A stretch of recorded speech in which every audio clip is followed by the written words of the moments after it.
పుల్పక పండ్లు తేనె మామిడి పండ్లు తీయంగా తిందామె తీరొక పండ్లు చిలక నేరేడి పండ్లు కాబోళ్ళు ఇచ్చిన మక్క కంకులు అవి పాల కంకులు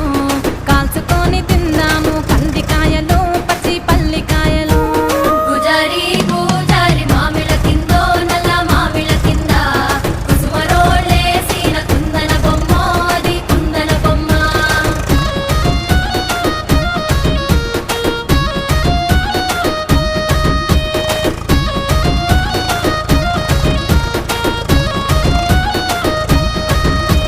బెస్తలు పెట్టిన పచ్చి చేపలు అవి వట్టి చేపలు